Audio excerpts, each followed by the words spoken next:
Hello, world, and here we are in southeast Spain, Torrevieja, in lockdown like the rest of the world. Although we are led to believe here that things are going to start to lift a little bit in the very, very near future. We'll see. That change is very, very welcome because obviously, a lot of people are feeling the effects of being. I've used the word. I've heard the word. Sorry, imprisoned used quite a lot. I don't know if I'd put it as strong as that, but who am I to judge? We've all got our own take on what this means to us. But things will change. Things are changing, if only very slightly. And that change really got me thinking around.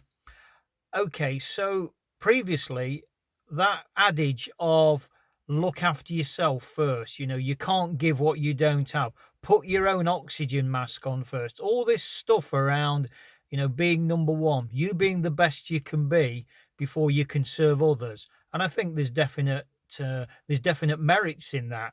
But then that got me thinking around, okay, so what about when people go in supermarkets and hoard all the toilet rolls and they buy up all the provisions for themselves? That's not, I mean, that is looking after number one, but that's not right either. So I think what's been interesting for me with this process with Corona is how I've changed my views on certain things.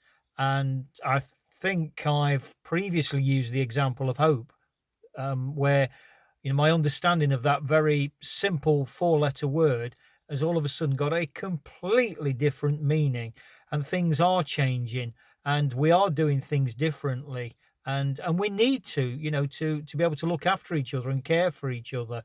So, with this whole concept of change and what it means to us, begs the question: how will your world be different? What's changing now for you? When we get back to the new normal, what does normal even mean? But what will that mean for you personally? Because there's one thing for sure, when the dust does settle and we do come out of this so-called coronavirus pandemic, things are not going to be normal, whatever that looks like.